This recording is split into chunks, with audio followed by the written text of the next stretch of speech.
do you readjust coming out of a depressive bout?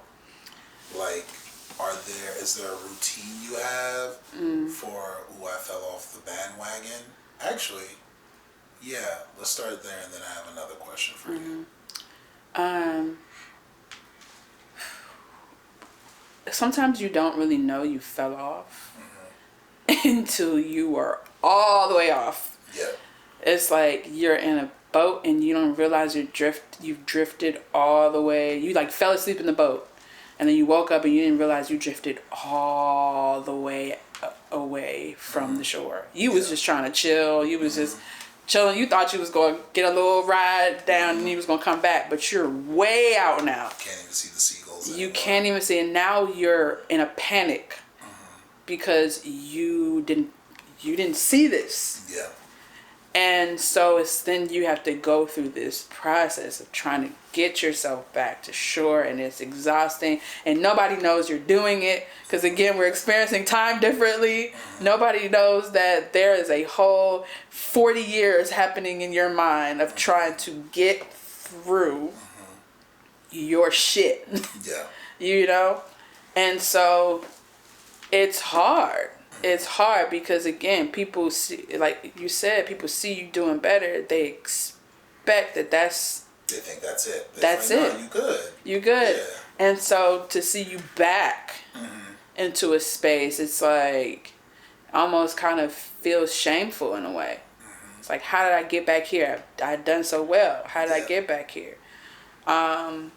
And then it gets worse when you start to think about all the things you start to let go of once you had found yourself back there. All the responsibilities that you let go of, all the conversations and friendships and connections that you did not nurture that whole period of time. And so now you have to deal with the guilt of that. So it's heavy, but I have my routine for dealing with that is just to start reading, have a spiritual reconnection, which is what I'm going through now, because I started to drift off a little bit because I had gotten COVID. And so I had gotten back into the habit of reading the Bible every morning, reading something, spiritually developing in the morning, starting my day connecting to the spirit world. And then proceeding, and that's where I've started yet. So and then like making conscious efforts to, what I'm calling it radical effort. And basically it's like doing things that I know my mind is telling me it doesn't want to do, and making a big deal out of it to myself and saying like, my mind does not want to get out of bed.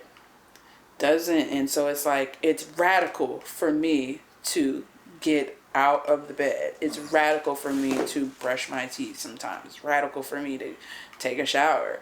And when I think of it that way, it makes me feel so much more proud of myself. Because you had to fight for it. Yeah, that I had to fight for it. And to earn it motivates me to keep fighting. Did you have a reward system like that growing up? No, not growing up. Is that something that you created for yourself? I think I created it for myself. I had to find ways to reward myself other than food. And I think I just learned to reward myself with the satisfaction of knowing that I feel better because I did something to make myself feel better. And that's something that I feel like we normally take for granted. We take for granted the fact that we wash our hair to love ourselves. We take for granted that we brush our teeth to love ourselves so that we can take care of our teeth. And we take for granted that we take a shower because we love ourselves. We want ourselves to be clean. We want to make sure that we smell good and, we're well presented. That's something that just comes natural to most people, but for people with mental health conditions, it doesn't always come natural. Sometimes it requires a force of nature to push yourself just to do something. Because in essence, your brain is wired to it exterminates yourself. So if you're wired to exterminate yourself, the act of self-love is you actively choosing to go to war with your brain. You mean when you're wired to think a certain Yes. way, like in terms of depression or suicidal ideations? Yeah. Because that's your natural inclination. That's where you're. I mean, I'm just saying from my perspective, mental health issues. And I'm not saying mental health because people keep saying mental health. Like, mental health is a state of right. Where are you Yes. mentally. Mental health issues is depression, anxiety, exactly. Suicidal ideation. Those are issues right. that you're dealing with. Exactly. So, mental health issues run in my family. So I believe that there is a predisposition for me. And because of that, it feels very natural and that's the weird comforting thing about depression is that it feels natural. You don't feel like you're fighting it. You feel like it's a part of who it feels like a part of who I am. I don't feel like I'm going against myself by being in that state. Yeah. I just know that when I look at myself in that state, I am going down. And that's the only thing that triggers me to fight against it. Yeah. Because fighting against it, in all honesty, it sucks. It's hard. Yeah. It is very hard work. It's exhausting. And this is something that I also try to explain to people. It's the effort, like just me getting, and I know everybody, a lot of people, most people, whatever. But still, get up early and it's like, but like sometimes it just getting out of the bed at all. Because you had to move the boulder that was on top of you. Moving the covers. To get out of the actual bed. Yeah. Or just like feeling like, wanting to do anything. And I think it's fair that we recognize that, our society overworks the hell out of us. And so I think there is something, I hate to say natural, but natural in relationship to where we are as a society for people to generally feel like, oh, I don't feel like doing this. I don't want to do this. But for most people, I don't think it leads to them saying, I want to end my life. This is a representation of how bad of a person I am. And now I need to go start formulating a plan to get myself out of this world. And so that's important for us to recognize.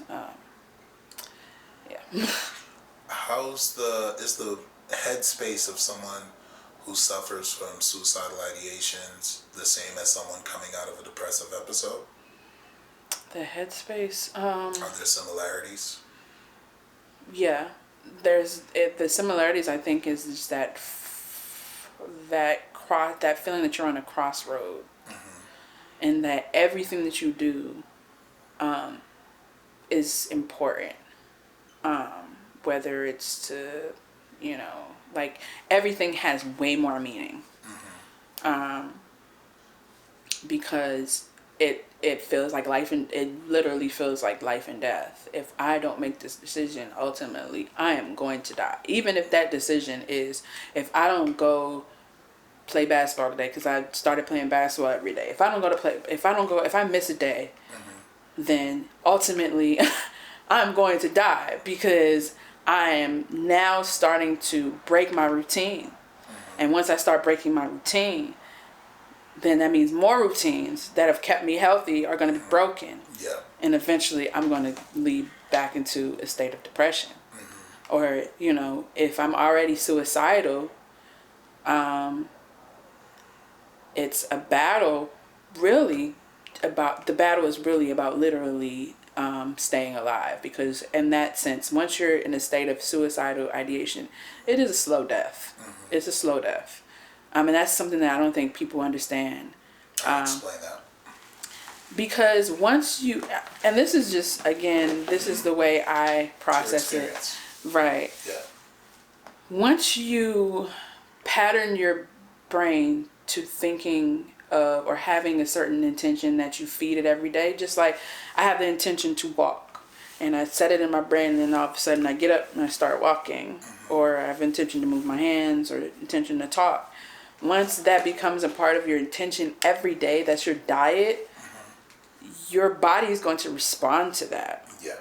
So if you're feeling like killing yourself, then your body is going to stop doing the instinctual things that it does to stay alive. And so does your brain, because your brain is telling everything. Okay, this we're getting out of here, so we're going to stop functioning. Yeah, slowly moving robots. Yes. Yeah. So ultimately, if you don't break out of that space, you're going to continue to cultivate that, that energy or those actions that will ultimately, could ultimately at least lead to an actual attempt, which is what I've learned just from my own experience. So I think that it's important to get to a space where you're set, even if you don't necessarily believe it, because like they say, you tell you you tell yourself something enough times, it becomes true. It's just like your brain is a computer, and if you program your brain with this information enough times, and eventually it'll start responding to that. So that was a great answer. Oh, thanks. Yeah, no, that was a great answer. It's a here to learn experience, because do I work with professional therapists? Yes. Do I work with people who are professionally in the wellness area when it comes to yoga, sound bowls, marijuana, and a couple other things? Yes, I do. But it's important to hear stories of people like yourself and what they're going through to understand, hey, the approach, what's actually happening to them, how does the world look through their eyes? Because stuff like this will let me know, hey man, respect that person's schedule. They got a routine for a reason. The routine's necessary. How do you add to their routine? Or can you make a purchase so that's one less purchase for them to make, and that's how you instill yourself into their life and what they have going on and what's necessary if you want to be that.